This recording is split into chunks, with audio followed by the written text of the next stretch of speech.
Assalamualaikum dan salam sejahtera. Malam ini kita akan menumpukan Prabelanjawan 2024 kerana ini penting dengan isu kos sara hidup yang sentiasa menekan kehidupan rakyat saban hari ini dan juga isu keselesaan rakyat terutamanya berkaitan dengan pendapatan, berkaitan dengan gaji dan juga tambahan duit di dalam poket dan bagaimana juga Belanjawan 2024 ini menyediakan satu persiapan kepada negara untuk menjadi sebuah negara yang lebih baik dengan pelan-pelan yang sudah pun diluncurkan seperti Pelan Ekonomi Madani, transisi ekonomi yang diperbarui, begitu juga kajian seperpenggal rancangan Malaysia ke-12. Jadi ini merupakan kesinambungan ke semua naratif besar ekonomi negara dan pastinya rakyat akan melihat secara lebih dekat dengan situasi ekonomi global yang amat perlahan dan isu ekonomi domestik yang tidak banyak bergerak, tetapi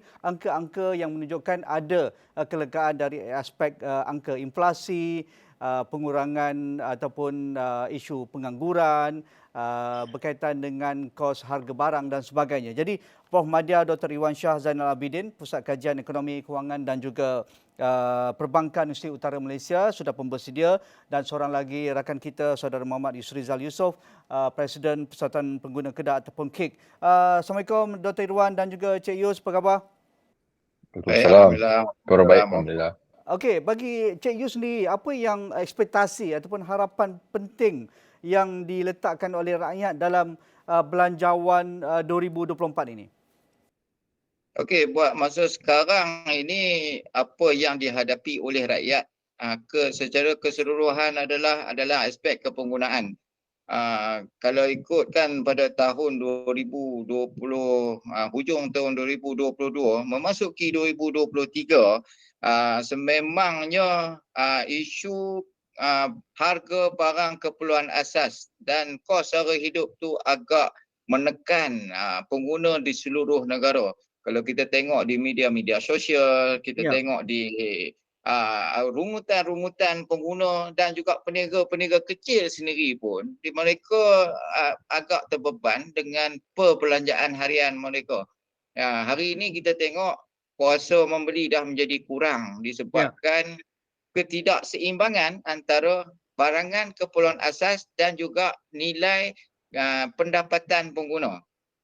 Ada kalau kita buat kajian sehinggakan menjadi negatif pendapatan dengan perbelanjaan.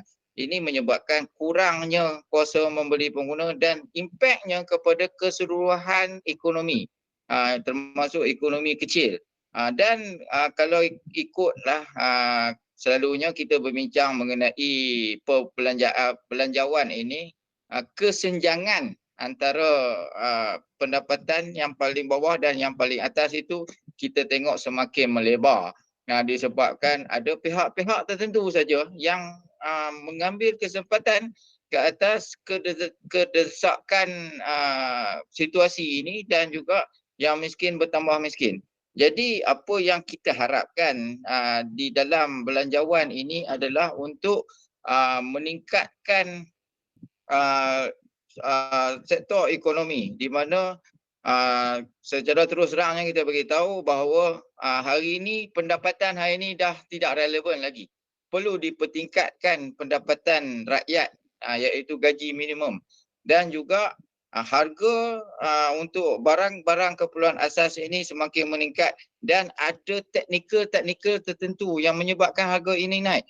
Jadi perlu diperbaiki dari segi teknikal itu, termasuklah kos input yang mana sepatutnya kita boleh hasilkan sendiri di dalam negara, tapi kita masih bergantung kepada import yang mana hari ini kita punya ringgit jatuh dan juga ketidakstabilan pasaran global dan sebagainya menyebabkan kita terpaksa menanggung kos yang agak tinggi dan hari ini inilah impak pengguna ditekan dengan kos sara hidup yang tinggi. Ini realiti di lapangan walaupun Cik Yusrizal merupakan Presiden KEG dari Kedah. Mungkin ia boleh merujuk kepada Kedah, tetapi saya rasa ini yang dirasai dari Perlis hinggalah ke Sabah, situasi rakyat berhadapan dengan kos sara hidup dan juga harga barangan yang meningkat. Tetapi Prof. Madya Dr. Ridwan, dengan angka yang diumumkan oleh DOSM saban hari dan juga dari Kementerian Ekonomi bahawa tekanan inflasi mereda perlahan, kos barangan semakin stabil, iaitu ada barangan di rak kedai dan sebagainya. Tetapi berkaitan dengan ataupun ada perkara-perkara dalam pembelian masyarakat. Mereka tidak membeli handphone setiap bulan, setiap hari. Mereka tidak subscribe langganan kepada telco untuk upgrade internet mereka saban bulan. Tetapi mereka mereka beli beras, mereka beli minyak masak, mereka beli ikan, sayur, bawang dan sebagainya saban hari, saban minggu, dan juga makan di luar itu. Jadi ini ada dua perspektif berkaitan dengan ekonomi. Ya, inflasi mereda tetapi barang tidak turun. Bagaimana kerajaan ada mekanisme tertentu dalam belanjawan kali ini seperti mana yang dikatakan oleh Cik Yus tadi, untuk ada mekanisme tertentu untuk meredakan isu bekalan barangan, harga barangan dan juga kos makanan siap di luar itu supaya ada affordability dan juga kemampuan di kalangan rakyat. Pandangan Dr. Irwan. Bagi saya, apa yang Tuan Haji Nazri sebut tadi itu, saya fikir selaras ataupun sejajar dengan apa yang isu yang dibangkitkan oleh Encik Yusrizal tadi. Saya fikir isu pokok dia di sini adalah isu kuasa beli rakyat. Dan tadi Encik Yusrizal ada sebut berkaitan dengan pendapatan. Jadi saya fikir ini yang perkara yang kita perlu lihat dalam Belanjawan 2024, kerana dalam konteks Belanjawan 2024 ini, saya lihat ini adalah satu peluang terbaiklah untuk kerajaan melakukan bentuk-bentuk reformasi struktural, kerana kita tahu bahawa pada ketika ini keadaan dari segi politik itu saya fikir sudah tidak ada lagi kekangan lah. Jadi kerajaan boleh meneruskan, sebab kalau kita kata struktur ekonomi ni, dia memang akan memberi kesan ada implikasi politiknya. Jadi saya fikir ini pentas terbaik. Dan seperti juga telah dijelaskan bahawa kita sekarang mengalami satu keadaan ekonomi yang agak getir, agak mencabar dari segi pertumbuhan ekonomi pun. Bank Dunia sudah pun menurunkan trajektorinya kepada 3.9%. Ini saya fikir agak rendah berbanding contoh kita lihat sasaran dalam Belanjawan 2023 tu pertumbuhan tahun ini 4.5%, walaupun kerajaan dah revise ke 4 hingga 5%. Jadi 3.9 itu sudah pun berada di bawah daripada sasaran. Tapi ialah, kita ada lagi beberapa bulan untuk habiskan tahun 2023. Ini berkait dengan apa yang soalan yang dilontarkan tadi. Sebab kalau kita tidak kukuhkan pertumbuhan ekonomi kita, ia akan menjejaskan dari segi usaha strategi kerajaan untuk mencari penyelesaian dalam isu inflasi dah reda, kos sara hidup ini dia macam tidak reflect lah kepada keadaan realiti. Ini saya fikir saya nak jelaskan sekali lagi. Konsep inflasi ini kita perlu faham. Inflasi ini dia boleh jadi okey, saya bagi contoh mudah lah. Kalau kita ada dua negara A, negara B. Contoh kita satu pen di negara A berharga RM2, pen di negara B berharga RM4. So bila bulan ke hadapan pen di negara B meningkat ke RM4.20, pen di negara A meningkat ke RM2.80, inflasi di negara B itu sebenarnya rendah, tapi kos sara hidup dia masih tinggi berbanding dengan negara A tadi. Ini kita perlu faham. Isu kos sara hidup ini sebenarnya dia berbeza dengan inflasi sebab kos sara hidup ini menyebabkan kenaikan barang itu yang sudah pun naik, dan ini yang kita alami sekarang. Dan pen tadi tu kita boleh lihat barang-barang asas sekarang ini seperti ialah beras, telur, ayam, sekarang ni pula gula. Jadi ini yang saya fikir perlu dilihat. Dan kalau saya nak jawab secara yang saya kata kita boleh kata dalam kadar segera, tingkatkan gaji penjawat awam, tingkatkan gaji seperti Muhammad Encik Yusrizal sebut tadi, gaji minimum kita boleh tingkatkan, dan kita memang boleh tunjukkan apa bentuk dasar gaji progresif itu. Sebab dasar gaji progresif ini sudah pun disebut berkali-kali di dalam kerangka ekonomi madani, di dalam kajian separuh penggal, dan inilah masanya untuk kerajaan detail out apakah itu dasar gaji progresif dan bagaimana ia akan dilaksanakan. Sudah ada disebut, contohnya dari segi bagaimana pelaksanaannya. Contohnya kerajaan memberikan dari segi wang itu dan pekerja akan memberikan kepada majikan akan berikan kepada pekerja, tapi ini tidak begitu jelas sebenarnya. Ya. Dan saya fikir ini yang perlu ada satu penjelasan yang lebih detail bagaimana ia dapat memastikan bahawa pendapatan rakyat dapat ditingkatkan dari segi kuasa beli, kerana inilah yang kita kata dalam kerangka ekonomi madani itu keluar daripada kitaran ganas itu, kitaran ganas di mana gaji rendah, keuntungan rendah, daya saing ekonomi kita rendah. Jadi ini yang kita nak, saya fikir boleh diperjelaskan lagi di dalam Belanjawan 2024. Tetapi juga akan jangkakan di dalam belanjawan ini adalah isu rasionalisasi subsidi, ataupun saya jangkakan akan ada satu usaha kerajaan untuk memperkenalkan satu mekanisme subsidi bersasar. Ini bagi saya satu perkara yang perlu dilihat dengan lebih mendalam, kerana kalau kita tidak lakukan, kalau kerajaan tidak lakukan dengan sebaiknya, ia akan memberi implikasi kepada isu kos sara hidup yang kita bincangkan ini. Okey, sedikit Cik Irwan, Dr. Irwan, sebelum saya pergi pada Cik Yus. Dalam kenyataan Perdana Menteri ketika melancarkan kerangka ekonomi madani, beliau mengakui dengan para pertama lagi, beliau mengakui negara sudah sekian lama terperangkap dalam negara ekonomi berskala rendah ataupun berpendapatan rendah, dan perlu ada anjakan, perlu ada reformasi struktur untuk mengubah ini, dan itu sudah menjadi mission statement, dan kita harapkan ada political will dan juga langkah-langkah yang berbentuk penjadualan, berbentuk kerangka-kerangka dari sudut pelaksanaan dan sebagainya. Tetapi di masyarakat ni ada dua persepsi, Dr. Irwan. Kita sentiasa ingin mendambakan sesuatu yang murah, barang murah, beras murah, perkhidmatan murah dan sebagainya. Tetapi kita tahu barang murah ini dia akan mengherot dari aspek kepenggunaan kita, iaitu kita tidak akan berusaha untuk mendapatkan pendapatan yang lebih tinggi. Kita tidak akan ada usaha untuk meningkatkan produktiviti dan juga kemahiran. Jadi bagaimana belanjawan kali ini akan paralel dalam isu ini dan mengubah persepsi masyarakat supaya tidak hidup dalam kerangka tempurung barang murah, hidup murah dan sebagainya.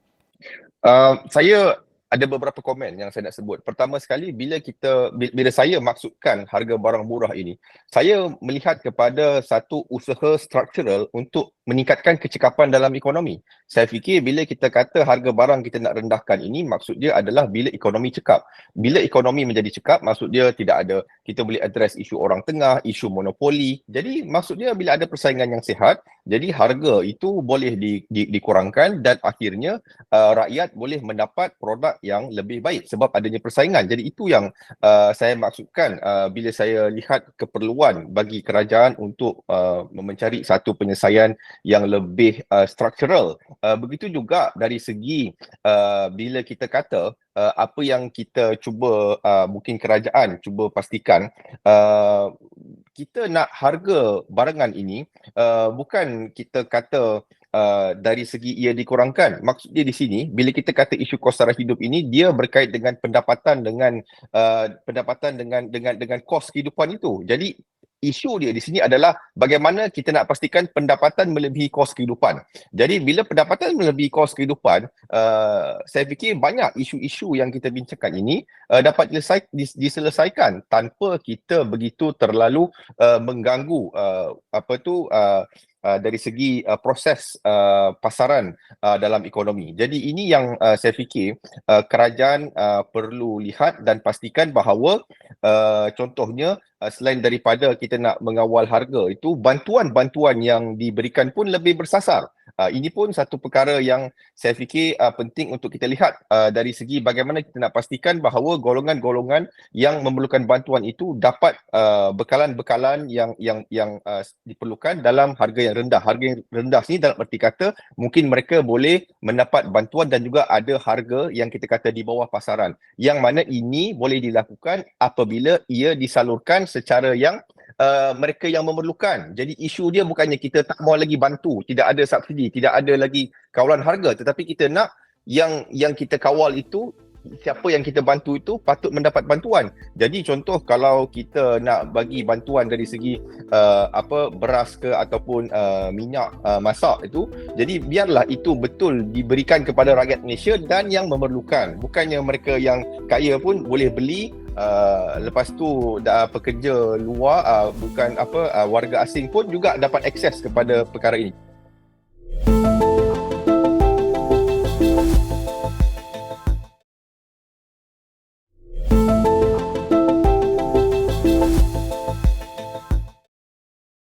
Cik Yus, bagi pandangan kek dalam hal ini, kerana setiap kali belanjawan, rakyat seolah-olah dia terpukau lah apa yang kami akan dapat.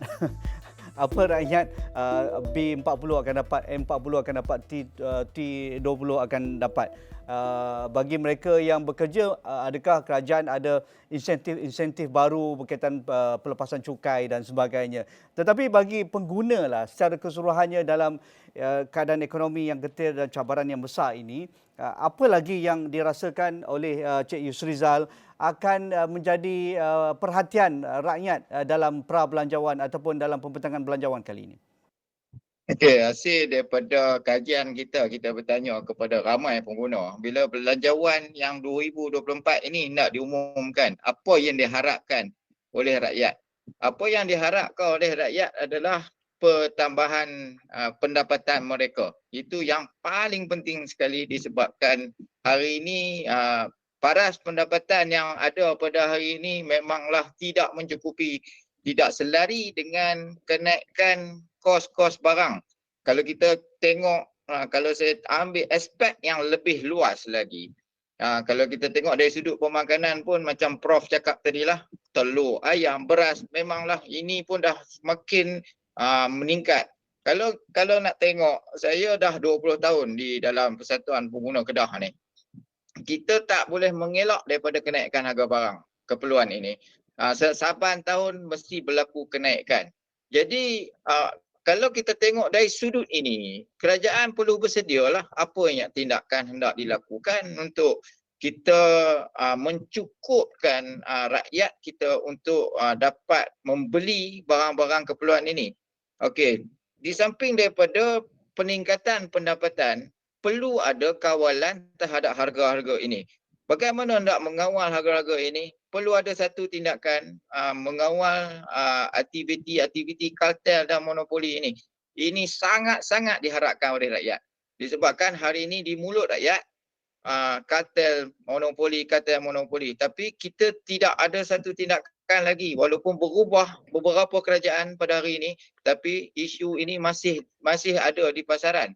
Jadi kita perlu ada satu inisiatif khas, undang-undang khas untuk mengekang kegiatan-kegiatan monopoli dan kartel ini supaya barangan di pasaran ada beberapa harga. Cakap tadi Prof kata tadi, okey, sekarang ni barang-barang keperluan ini kalau kita tengok hanya ada dua harga saja. Kalau gula premium dan juga gula biasa. Gula biasa diberi subsidi yang dikatakan nak diberi kepada golongan sasar. Tapi hari ini adakah sampai ke golongan sasar? Sebab 80% saya tanya di pengguna di lapangan, 80% tidak menerima gula subsidi tersebut. Hanya berada di pasaran hanya gula premium.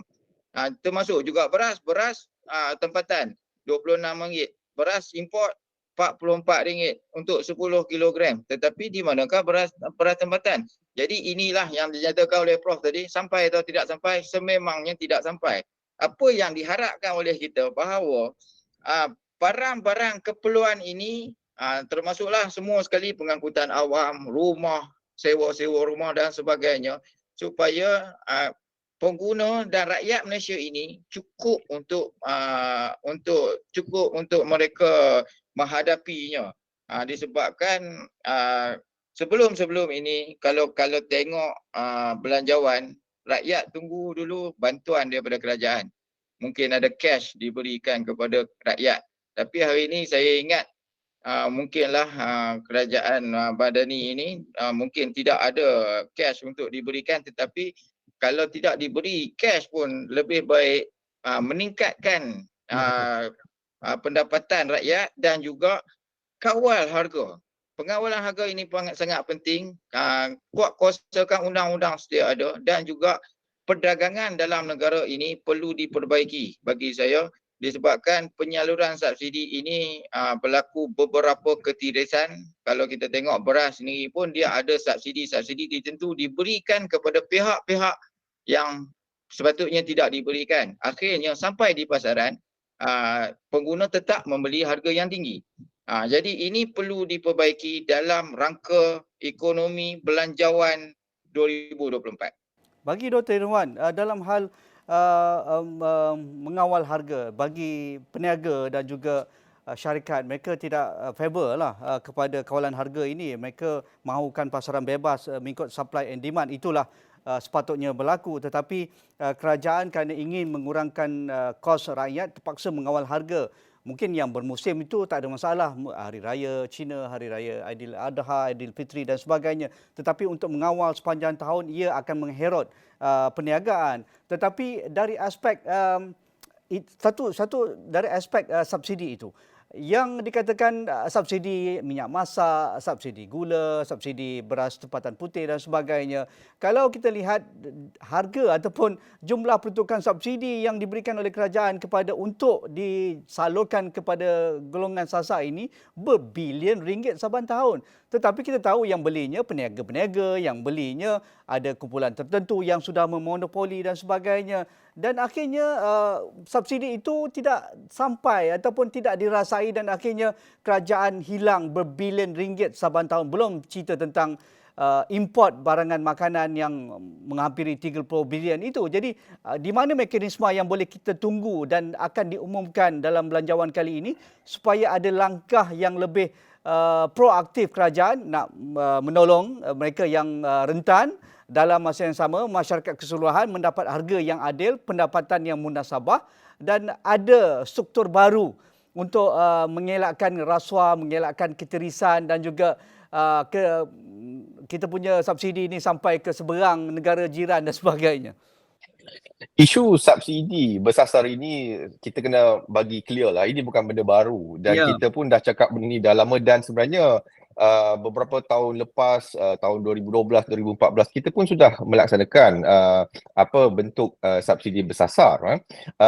Kalau ikut perbelanjaan seperti yang Tuan Haji Nazri sebut tadi, perbelanjaan kalau kita tengok seluruhlah subsidi termasuk subsidi petrol apa semua tu dijangkakan sekarang baru-baru ni yang berhormat Perdana Menteri kata dah sampai 81 bilion.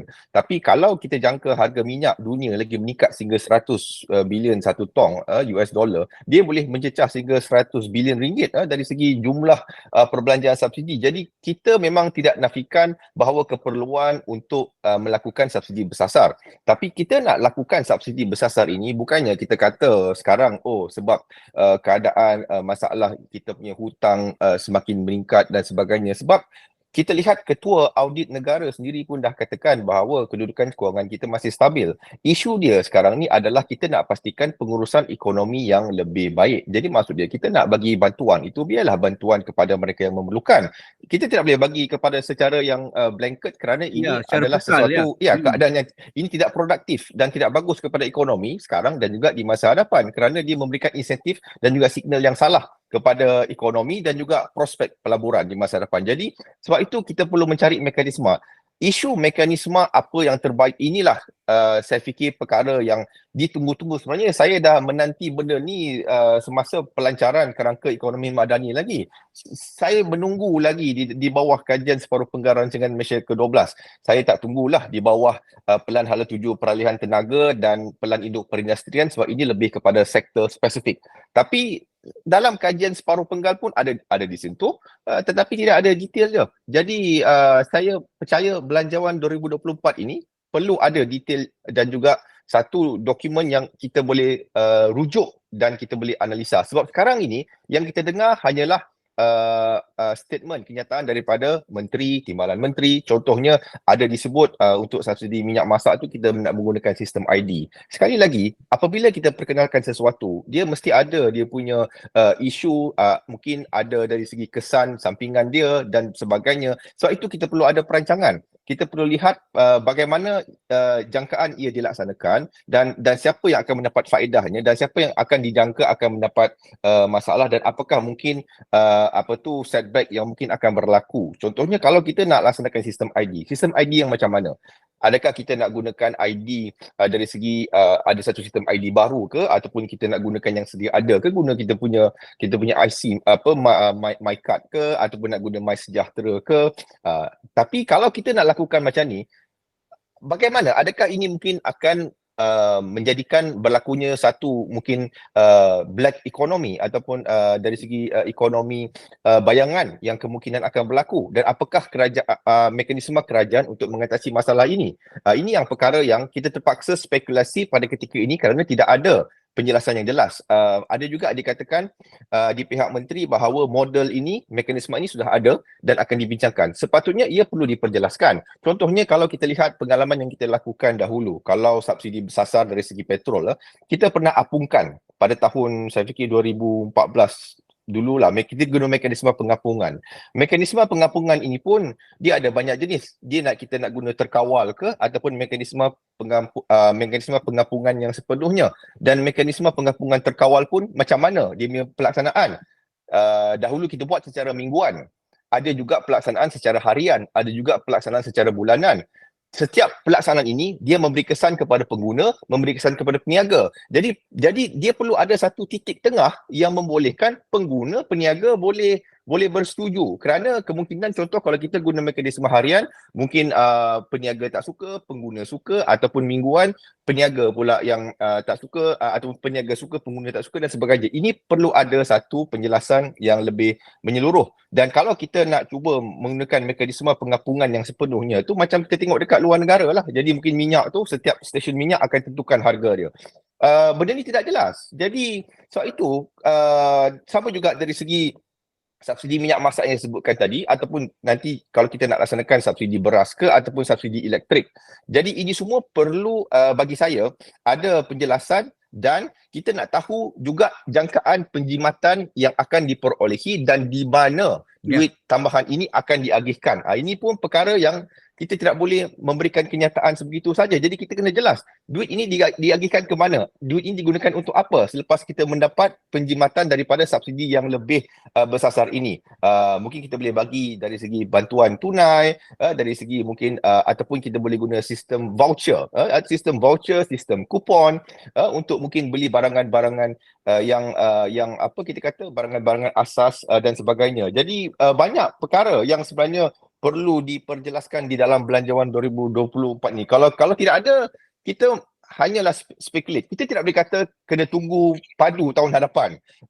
Walaupun kita tahu dia perlu ada data yang saya setuju yang itu perlu ada padu, data, bekalan data yang lebih menyeluruh, betul. Tapi dalam masa kita nak tunggu tahun hadapan itu, sepatutnya sudah ada satu macam indikasi bagaimana, apakah bentuk mekanisme yang kita akan gunakan dalam kaedah subsidi bersasar pada kali ini. Kerana saya fikir kita semua setuju bahawa memang sekarang kita memerlukan satu bentuk mekanisme subsidi bersasar, kerana pemberian subsidi itu sudah tidak lagi kita kata efektif lah, ataupun ia tidak memberikan satu pulangan yang produktif kepada negara dalam jangka masa panjang. Ia patut dialihkan kepada perkara-perkara yang lebih produktif dan membantu rakyat secara yang lebih kita kata mampan, dan juga boleh meningkatkan keupayaan mereka di masa hadapan. Jadi kita perlu dengar pembentangan Perdana Menteri ke-10 pada Jumaat nanti dalam Belanjawan 2024. Terima kasih Prof. Madya Dr. Irwan Shahzana Abidin, Pensyarah Pusat Kajian Ekonomi, Kewangan dan juga Perbankan Universiti Utara Malaysia. Terima kasih Dr. Irwan.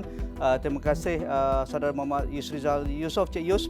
Terima kasih Persatuan Pengguna Kedah ataupun KIK. Jadi itu saja bersama saya Nazrika malam ini. Assalamualaikum. InsyaAllah kita jumpa lagi.